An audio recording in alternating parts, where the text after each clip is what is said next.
Did you record that? Start recording because that's hilarious. What just happened was Palestrina said, okay, how are you gonna sit? And I was like, I think cross-legged. And she was like, okay, how are you gonna sit that way and stay like that the whole time. And then she's busted up laughing like, oh my God, that was ableist.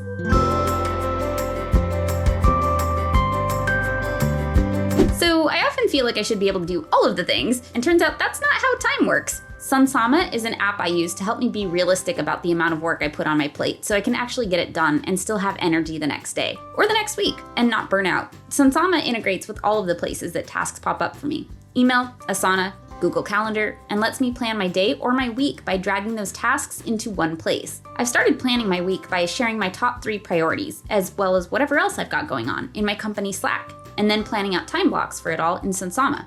Doing the whole week in advance lets me see when I've overcommitted, caution, unrealistic workload, and move things around. This week, that meant shortening up a couple time blocks, as well as moving one of them to today, since today was a lighter day than I had planned for tomorrow. On days when I really do need to work extra hours because deadlines are a thing, I can make sure that the next day is a lighter one, since I know focus will be harder and I'll need some time to recover. When I'm ready to work, Sunsama has a focus mode and a timer so I can see how long the work actually takes me, which helps me plan my time better in the future too. And it even gives me a heads up when it's time to transition to the next thing. There are a lot of productivity tools meant to help us keep track of everything we have to do. I love that Sunsama helps me plan and prioritize it. If you'd like to try Sunsama, go to get.sunsama.com/a/howtoADHD. I'll also link that in the description below. So I started writing a book this year, and I knew it was my story of how and why I started the channel and what I learned by starting the channel and all the amazing people I met along the way and where we go from here. In the first chapter, I kind of took a little bit of a shortcut and I was like, okay, well, I've essentially told the beginning of my story in the TED Talk. So I'll just pour over the beginning of the TED Talk. I wrote this whole chapter this way, and I went back and I looked at it again and I realized that was the beginning of the story that I was telling then. When I did the TED Talk, it was in the middle of my story still, but it felt like the story that I was telling was the story of somebody who was gifted, hadn't reached their potential, decided to learned all these tools and strategies, and then met this amazing community and lived happily ever after and didn't struggle anymore. That's the story that it felt like I was telling. It's okay that you're different because look, you can work with your brain in a different way and still accomplish all these things. That's not the story that I'm telling anymore. The story I'm telling now is not actually about overcoming my inability to reach my potential. It's not about overcoming my ADHD challenges anymore, because the truth is I didn't. Not completely. I still struggle with a lot of things. And I thought that I would get to the point, and honestly, if anybody could have overcome their ADHD, I would have. I seriously tried. No matter how many strategies I used to make me accomplish things in a way that works in this neurotypical world, I still have ADHD, and I still have a brain that wants to be creative and spontaneous and doesn't like feeling rigid and blocked in and having to do things in a way that it finds boring. The goal is for us to essentially behave like neurotypical people. It's a bit ableist. And I realized that my desire to get to that point, it wasn't my desire. It came from what I now understand is internalized ableism. This idea that people who can show up to work on time, exactly on time, and, with their clothes dry cleaned and their cars clean and this and all that, are somehow better. When I didn't match that, it was kind of like somebody held up a stencil of a character, right? And they were like, this is what a good person is. And then when I held up me and my stencil to that stencil, it didn't match. All the places where it didn't match, where I was too much or too little, I felt like I had to adapt and adjust. But that is ableism. Saying that this stencil is what's better and this is what we should be, that's ableism. What happens if we take that stencil away? What happens if I just get to be the shape of me? And that's okay. And if I want to accomplish something that requires that I learn a new tool or a new strategy or a new skill, just like any other human on the planet, I do that. But I don't have to do it to be valuable. I don't have to do it to be valid as a human. I don't have to do it to be respected as a human. I think there were so many times where I got the message that because I get distracted, because I'm late to something, I'm rude or I'm irresponsible or whatever. These messages, we get them so often and we hear them and they hit so deeply. And often we hear them as children, right? Because we have ADHD, we're struggling as children. We hear these messages from the time we're kids. And by the time we're adults, we have internalized them to the point that they sound like us. This sounds like our voice telling us, oh, yeah, no, I would prefer to be this. Like, I would be a better person if. So we're not hearing it from other people anymore. We're telling it to ourselves. And I think I didn't recognize it because I knew that I was fine with having ADHD. Like, when I had gotten my diagnosis of ADD when I was 12, like, my favorite aunt had it too. I felt like I got to join a cool club. I was fine with the label. And then when I started learning about my ADHD challenges, I was accepting of that too. I was like, okay, my brain works differently. I'm going to have to work differently. And that's okay. What I didn't realize was okay was just existing as is. I was okay with the fact that my brain works differently as long as, and I think that's my internalized ableism.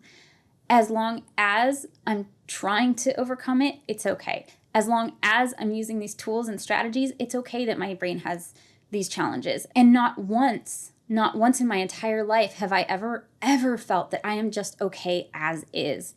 It always felt like it was conditional. Like, if I reached my potential, like, then I was a good student. And if I didn't, then I wasn't. I can learn tools and strategies, but using them comes at a cost. The cost of those tools and strategies, or the energy cost of using them, that comes at a cost. And I don't think I ever felt like I had permission to stop and ask myself, is it worth that cost? I didn't have that ability to do because the whole world was telling me you have to. Like, because you're not okay if you don't. You're not good enough if you don't. You're going to get fired if you don't. I never felt like I actually had a choice.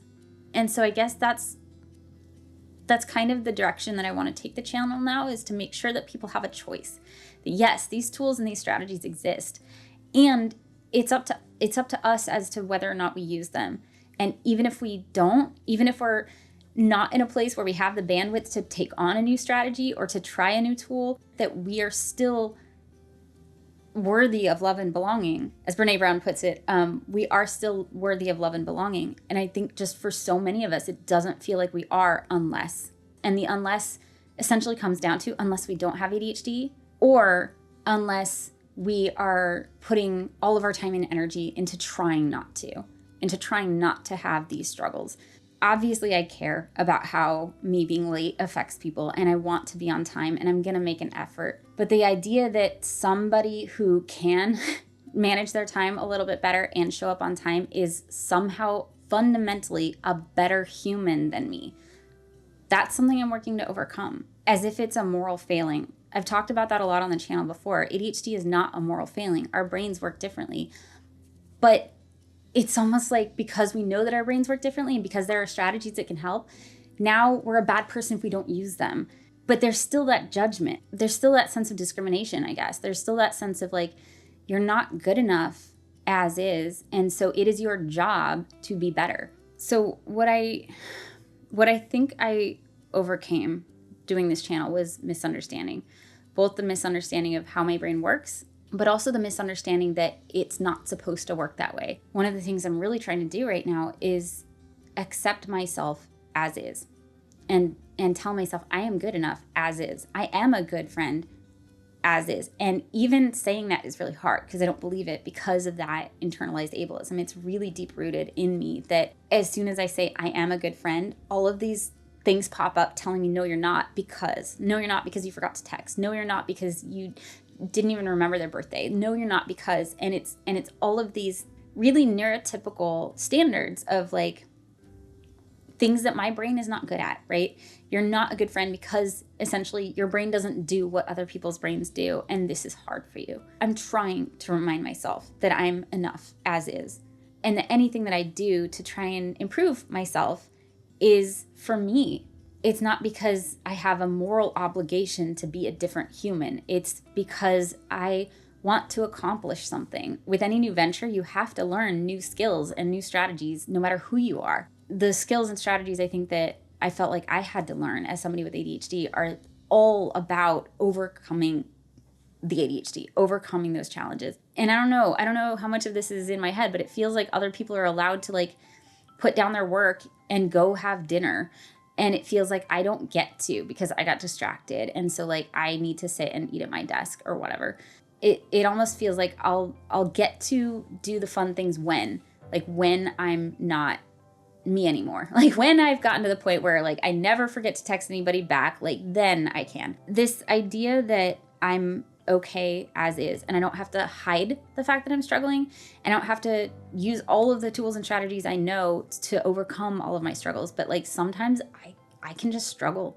That's okay. Like I have a brain that works this way. It's not my fault. And there's some things that I really love about it, but it's also not my responsibility to completely erase any trace of me having ADHD for the convenience of others. I do have ADHD, and that's okay. I'm allowed to. I'm allowed to exist in this world. I was born into the world this way, and I'm allowed to be here. And me having ADHD doesn't fundamentally make me worse than somebody else. Learning to accept myself as is has had a really cool, unintentional side effect of me starting to accept others as is.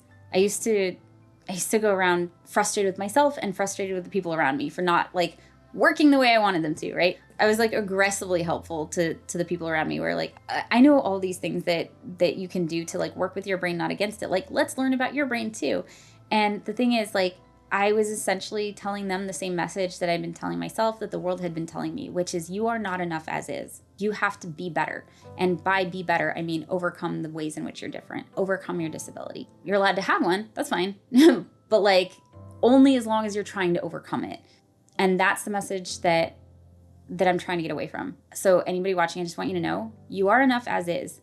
Any of the tools and strategies on this channel, I don't care what like past me is saying from like old videos, you are enough as is. And anything that you do to try and improve on yourself, like that's up to you and what you're trying to accomplish in this world. But also, I think the world needs to start making a little bit more space for us as well. So this is my mission now. And I think it's actually a much easier one, to build a world that accounts for neurodiversity, because that's a lot easier than asking people to not be neurodiverse. This has been such a long journey. I feel like I've learned so much these last 6 years. Thank you so much to my brain advocates for making this possible, and all my Patreon brains for being with us on this incredible journey that we've gotten to go on, learning about our brains and learning how we fit into this amazing world of ours. So like, subscribe, click all the things, and I will see you next video. Bye, brains.